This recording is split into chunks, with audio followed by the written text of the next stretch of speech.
à tous nos bien-aimés frères et sœurs de la communauté francophone habitant au nord-est Missouri, précisément Kirksville et Milan. Nous vous disons Shalom. Nous, c'est la grande famille francophone de l'église First Ensemble of God. À l'occasion de festivités de fin d'année, nous vous présentons nos vœux le meilleur et nos joyeux Noël à vous et à vos familles.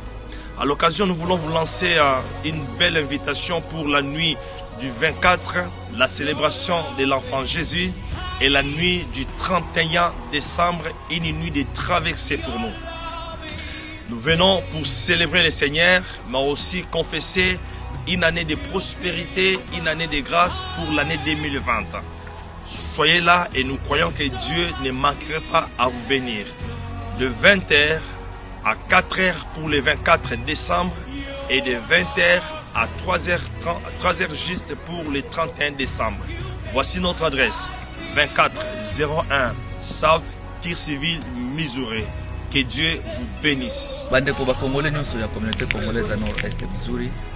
Oyo yabino milubezo musama na église First Assembly of God na lokumu ya Nzambe abateli biso de janvier jusqu'au mois de décembre.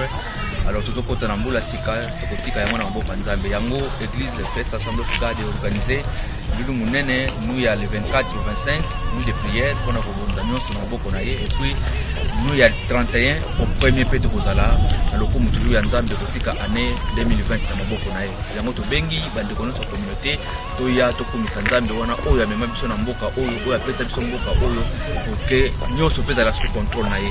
Voilà message faisant na moyo ko pesa bino. Shalom bien-aimés dans le Seigneur. Je vous invite à la soirée du réveillon du 24 décembre et du 31 décembre. Venez nombreux, nous allons adorer le Seigneur, nous allons le louer pour la grâce qu'il nous a accordée de voir encore cette nouvelle année 2020. Et je vous invite beaucoup à répondre à cette invitation. Merci beaucoup. Conformément aux Écritures, nous sommes dans le livre de Luc chapitre 17, verset 17, où Jésus avait besoin de 9 autres lépreux qui avaient été guéris. C'est-à-dire pour les réveillons de 24 et le 31, nous sommes là pour rendre grâce à Dieu de ce qu'il nous a gardé et remettre l'année 2020 entre ses saintes mains. C'est dans cette idée-là que nous vous invitons de venir nombreux, soyons reconnaissants à l'égard de notre Dieu, au nom de Jésus-Christ. Amen. Biso église ya First Assembly of God tous en milulu munene ekosangisa biso le 24 na le 31 décembre boya ebele le 24 to célébrer mbotama ya Yesu Kristu Yesu mbotama lisu na mitema na biso davantage boya lisu le 31 décembre to bengisi bino to bandana Nzambe baye babandaka na Nzambe basukisaka na ye parce que c'est lui le alpha et l'oméga to bengisi bino boya imalamu na lisanga na biso ya First Assembly of God. Que Dieu bénisse. Peuple de Dieu, shalom. Tous en la milulu mibale le 24 décembre et le 31 décembre na église na biso to bengisi bana nyonso ya Nzambe to ya tokutana awa na église na biso pona kotombola monene ya Nzambe. Nzambe wa bateli biso kobanda na janvier 2019 titokoti na 2020. Pourquoi pas tokumisa ete, pourquoi totombola ete. Donc tobengisi ba mama nyonso côté nyonso zali ba papa même boya beaucoup mana bana tokutana awa na église na biso tozala ebele pona kotombola monene ya Nzambe. En tout cas ngana kozala wana na bengisi yo pe ozala wana. Shalom bébé de Dieu.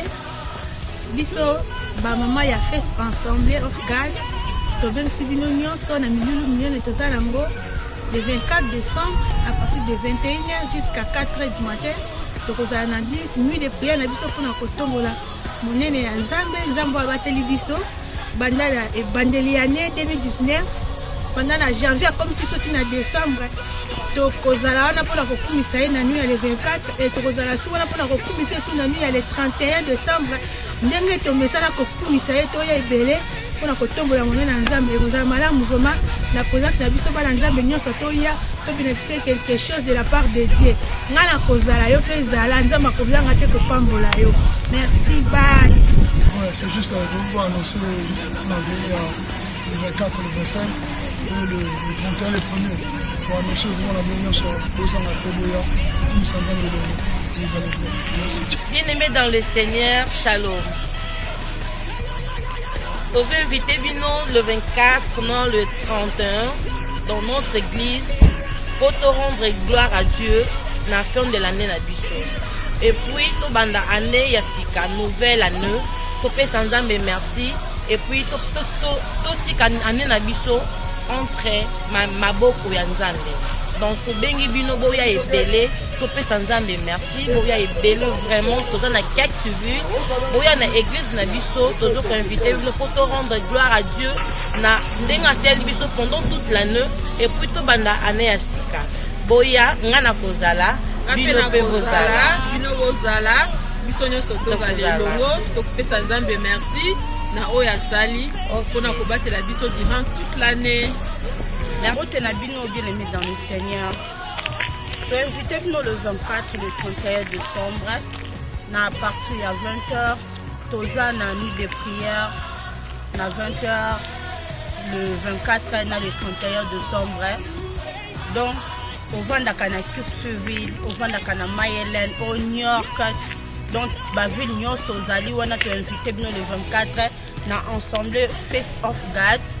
Donc boya ebele nzamba kosala ya kokamo ya minene mutu nyonso oza na problème yaka nzamba kosalela o merci.